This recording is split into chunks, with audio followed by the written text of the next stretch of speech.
has made Sean Combs a little bit nervous. To me on that, when you said, yeah, he looked like the gay homie, I didn't know what you were talking about. Stop. Then he was like, yo, so when we gonna get the chance to, to kick it, like we could just hang out. We gotta kick it. This is Paul. Okay. He telling me we gotta kick it, and he was like, yo, why don't we like go shopping?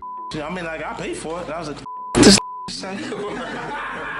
This is a dirty game. Sean Diddy Combs hissed fiercely, his voice trembling with rage, his hands gripping the edge of the defendant's table, sending a shudder through the silent courtroom in New York in May 2025. Something huge coming up, which is a documentary about P. Diddy, Puff Daddy, P. Diddy. Yeah. Did he do it, right? I know he did you've been heavy on social media talking about it. He did it. Just minutes earlier, Diddy had entered with a facade of confidence, his icy gaze masking the loneliness of having not a single family member by his side. Not one of Diddy's relatives showed up, not even his adopted son, once his pride and joy, leaving him to face the shadows of his past alone. Who could have imagined that the music mogul, once seen as invincible, would be pushed to the brink of collapse, not by the FBI, not by the victims who spoke out, but by an old enemy who never relents, 50 Cent. Go out to the prison and will you visit him just for funsies? I don't know. Look, because you think that right now he can feel like I'm his enemy. Wait, what? Yeah, why would you feel that way? And it wasn't through a recording, something that had already set headlines ablaze, but through an abstract painting with blood-red streaks and faint symbols, once hung in Diddy's mansion, that left the entire courtroom stunned. The painting, valued at $21.1 million, was unveiled by 50 Cent with the caption, "Real art speaks for itself," hinting at secrets from Diddy's infamous parties, attended by those closest to him. That day's hearing was initially seen as a routine legal procedure in Diddy's ongoing series of cases. Those present, from reporters to spectators, expected to witness a composed Diddy, shielded by his high-priced legal team, effortlessly navigating the prosecution's questions. But the courtroom's atmosphere turned suffocating when the plaintiff's attorney stood up, voice resolute, announcing the presentation of an unexpected piece of evidence. An abstract painting that had once hung quietly in the mansion where Diddy's family gathered, now unearthed to expose secrets that even his loved ones could not conceal. This object, according to preliminary analysis, was indirectly linked to one of Diddy's notorious white parties, with a faint inscription, "For her," hidden within the streaks of color, suggesting a connection to the mogul's adopted son, who bore the pain of losing his mother after discovering Kim Porter's diary, revealing dark secrets. No one knew exactly what it was, but the name behind this revelation sent chills through the courtroom, 50 Cent. With his unmistakable style, 50 Cent delivered a devastating blow in a way that no one, not even Diddy, could have anticipated. That moment not only shook the foundations of Diddy's empire, but also opened a dramatic new chapter, promising to unveil secrets never before exposed. I don't have a support system of or a peer group of artists that I require to do what I'm doing. I've had to be on my own from the beginning. So I don't necessarily have a responsibility to behave a certain way, according to them.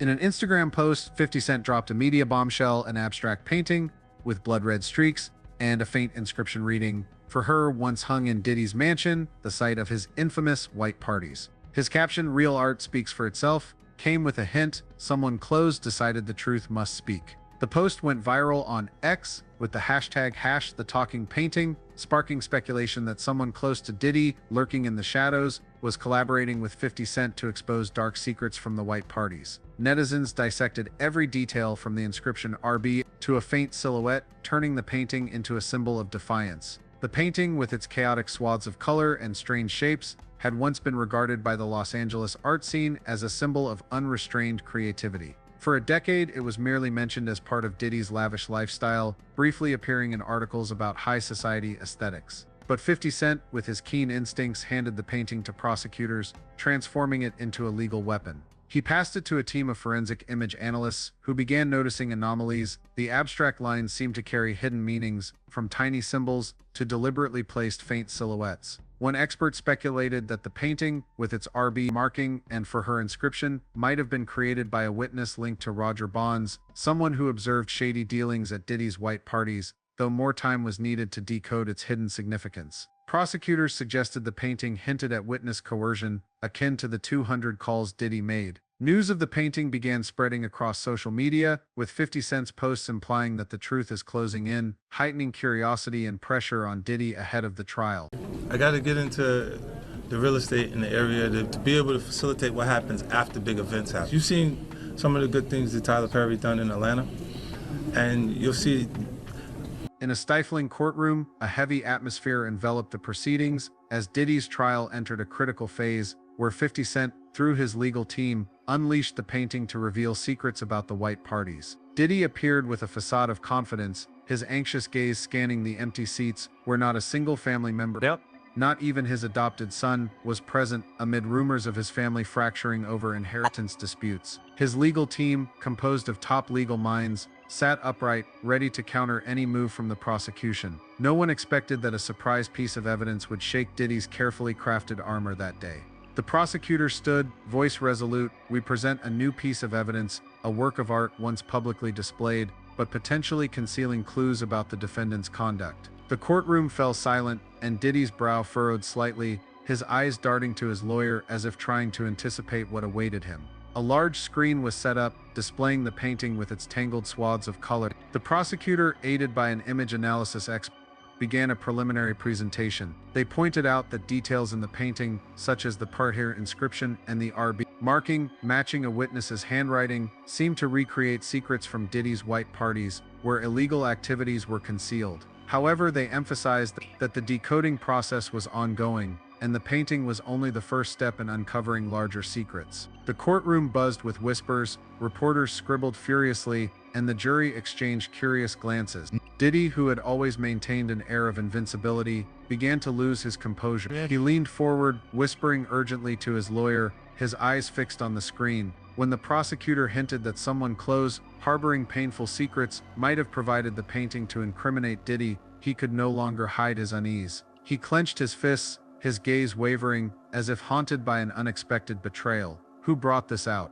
he muttered, his voice low but laced with suspicion, as if suddenly realizing a trusted confidant might have turned against him. The judge banged the gavel, demanding order, but Diddy continued, pointing at the prosecutor. 50 Cent is trying to destroy me. When you continuously call Puff gay, does that affect your relationships in Hollywood? I don't call him gay. I said, let me read it. His lawyers quickly pulled him back to his seat, but the outburst had exposed his panic. The painting, though not yet fully decoded, had sown unease in Diddy. It suggested that secrets he thought were buried might be surfacing, not through testimony or physical evidence, but through something he once proudly displayed. As the trial adjourned, Diddy left the courtroom with a tense expression, his eyes vacant, as if sensing that this painting was just the beginning of a larger storm. At the prosecution's table, a forensic image analyst, introduced as a former FBI collaborator, took the stand.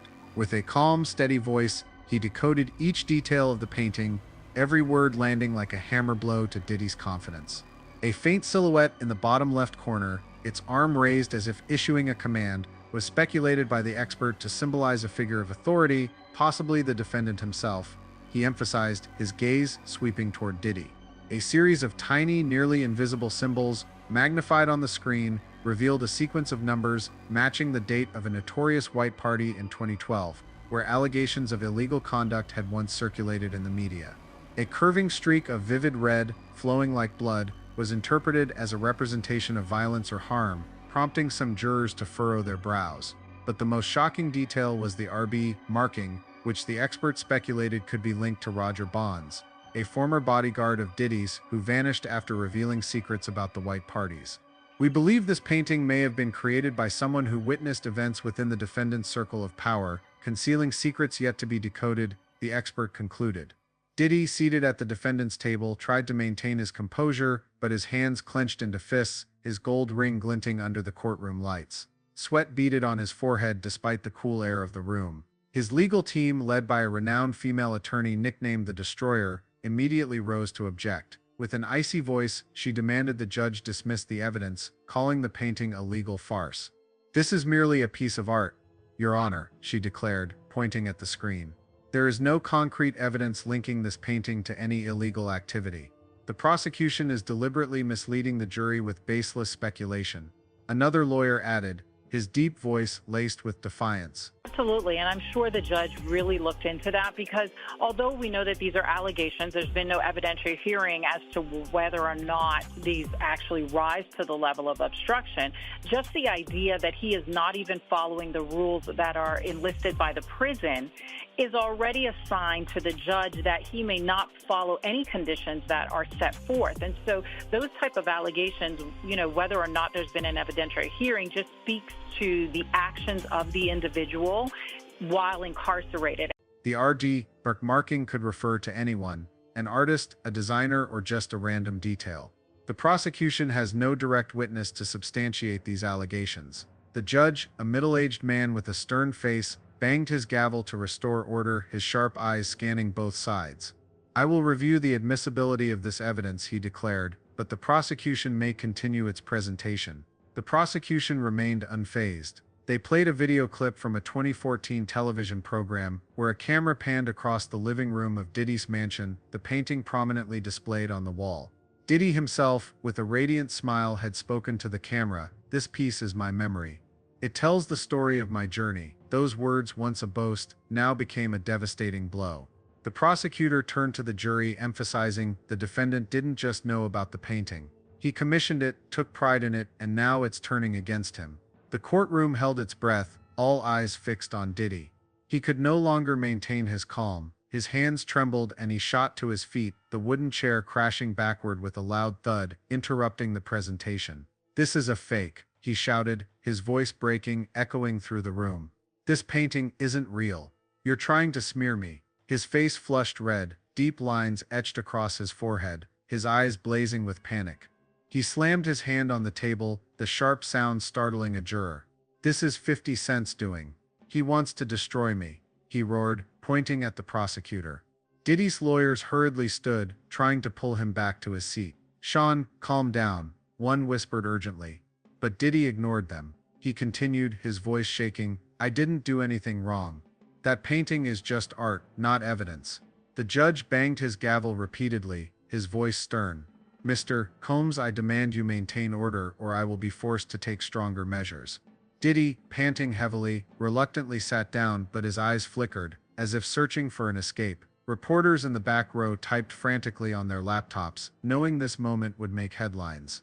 The jury, from middle-aged to younger members, looked at Diddy with a mix of curiosity and suspicion, as if witnessing the collapse of a once mighty statue. As the light from the courtroom windows faded, the judge's gavel still echoed, but the audience's attention drifted from the abstract painting and Sean Diddy Combs' outburst. A quiet question permeated the stifling air: who had delivered the painting to 50 Cent and why? The prosecutor, with a measured voice, planted a seed of doubt as they concluded their presentation. This evidence didn't come from a distant enemy. It came from someone who once called the defendant family. Those words, like a bolt of light piercing the darkness, drew every gaze to the empty seats behind Diddy, where not a single relative was present.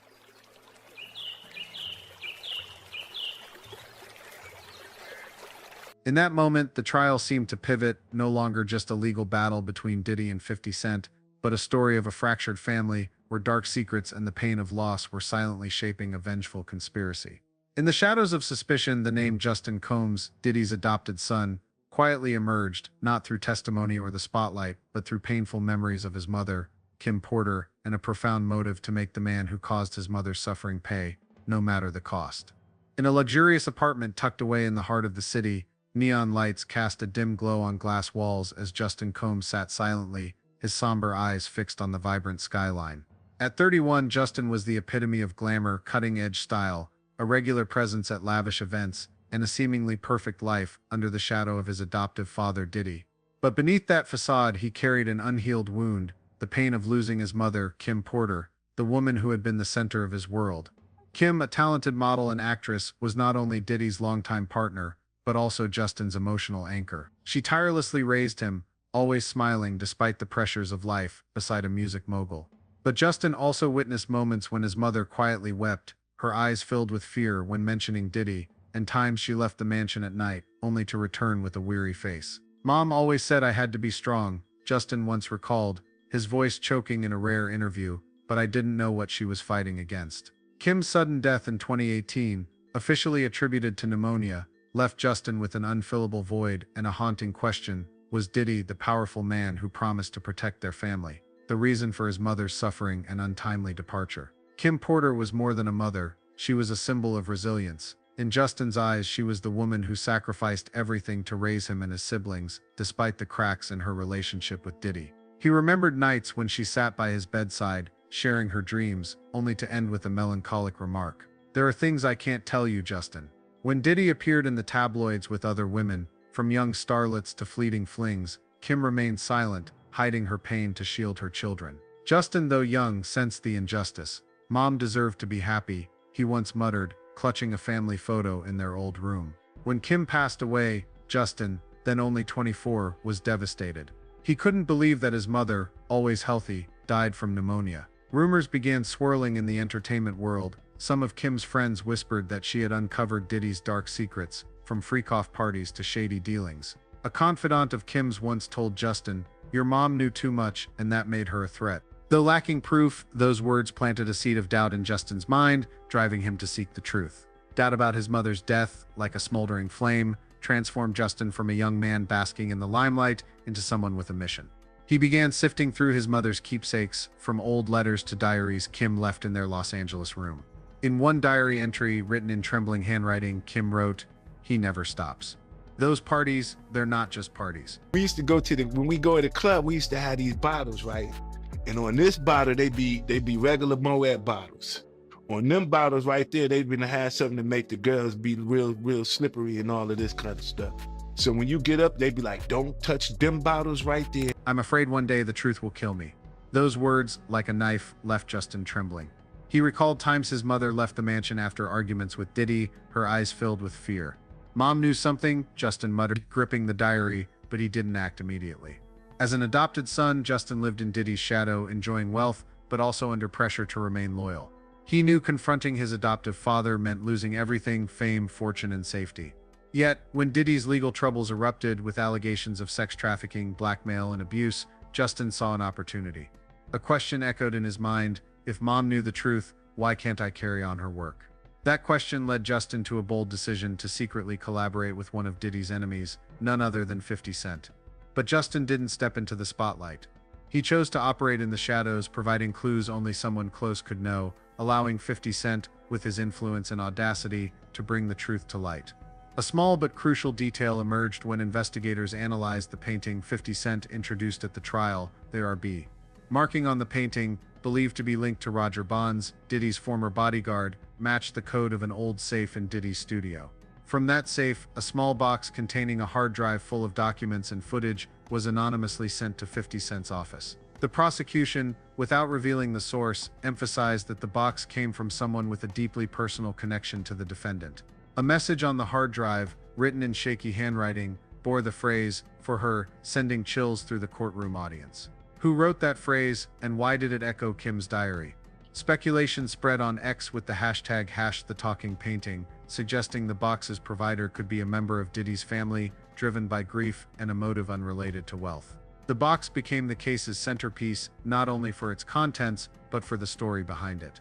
The prosecution revealed that the hard drive contained evidence of Diddy using shell companies to fund freak-off parties, along with threatening messages sent to victims, including Cassie Ventura, Diddy's former girlfriend. A short video, filmed at a mansion in 2017, showed Diddy in a heated argument with a woman believed to be Kim Porter. Though the audio was faint, one of Kim's lines rang clear: "You can't keep hiding this." The prosecutor posed a question: did Kim know something so dangerous it made her a threat? They didn't name Justin, but hinted that the video's provider understood its value to the case. Justin, with memories of nights his mother left the mansion, may have found the video among Kim's keepsakes or even recorded tense moments between her and Diddy. But how did Justin obtain the video, and why did he choose to send it to 50 Cent? The answer may lie in another detail. Justin is believed to have quietly protected Cassie Ventura, who was preparing to testify against Diddy. Cassie, a key witness, had become a target for Diddy.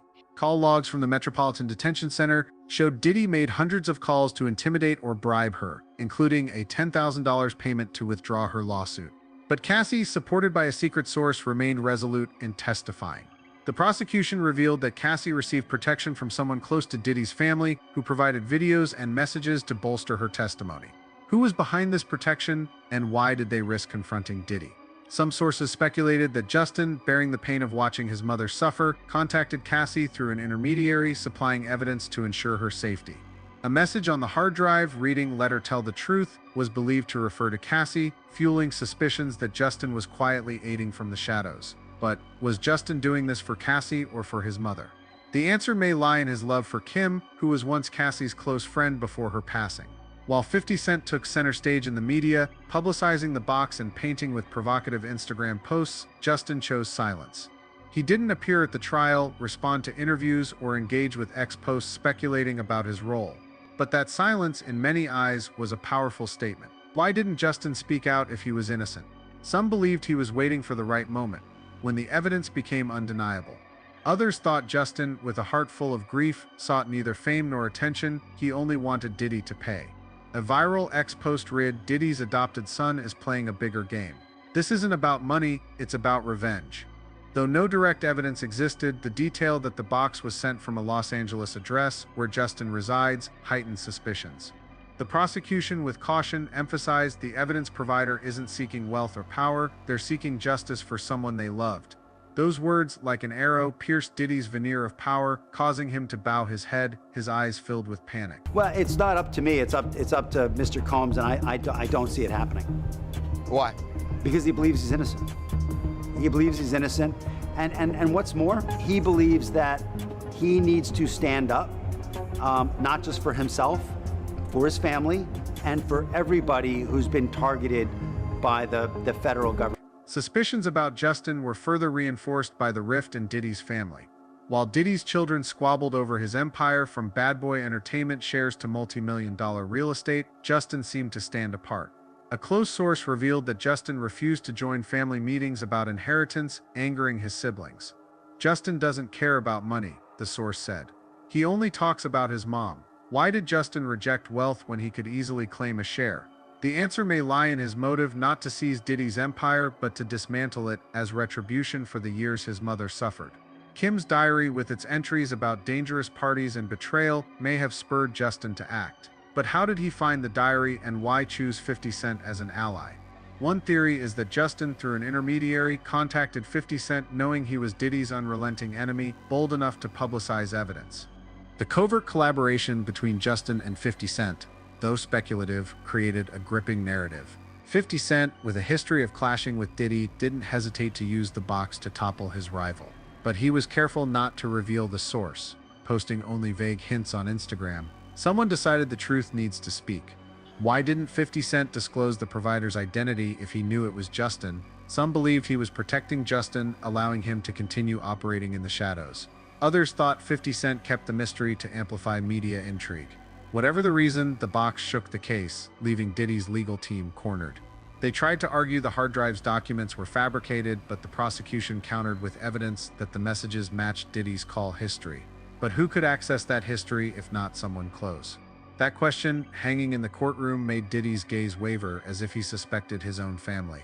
In this context, Roger Bonds, Diddy's former bodyguard, became a crucial piece of the puzzle. Bonds, who had supported Cassie and publicly opposed Diddy, vanished from social media after receiving threats.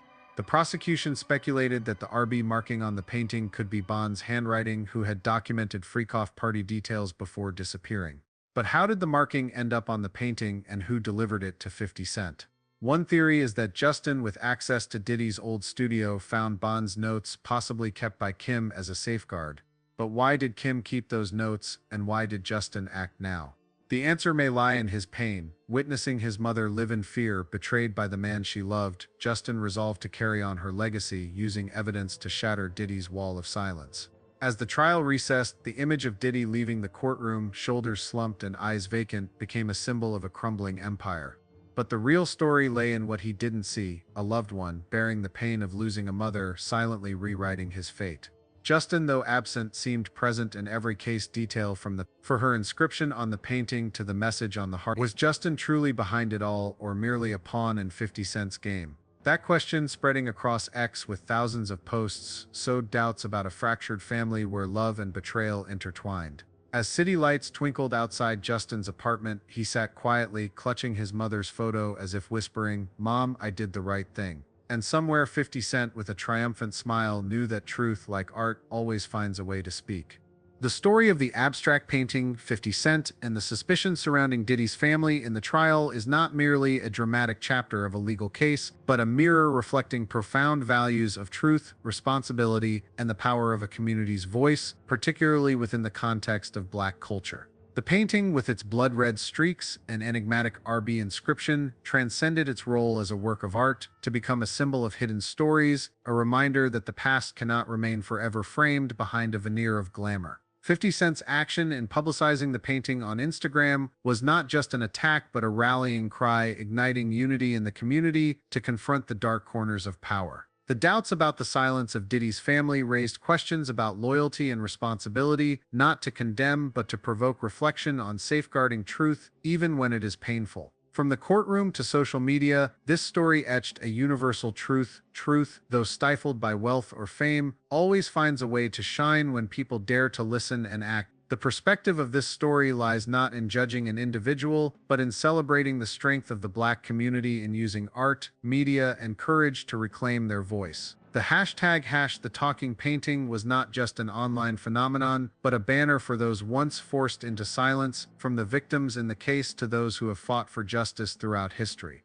It serves as a reminder that Black culture, with its rich legacy of resilience, always finds ways to transform pain into strength, much like the red streaks on the painting narrate a story of survival. A Black journalist's commentary resonates: "We don't just tell our story, we paint it, and every stroke is a declaration." This story also underscores that responsibility lies not only with those who commit wrongs, but also with those who choose silence, whether family or associates, setting a new standard for loyalty to truth above all. Yet the story does not stop at praising courage. It invites us to look deeper within ourselves, at the paintings in our own lives, memories, secrets, or choices we hang up to conceal. If a single streak of color can shake an empire, what lies waiting in the hidden corners of our own existence? Are we each holding a talking painting, ready to speak when the time comes? This question is not just for Diddy, but for everyone reading, urging us to ask, when truth knocks, will you open the door or continue to frame it behind a wall of silence?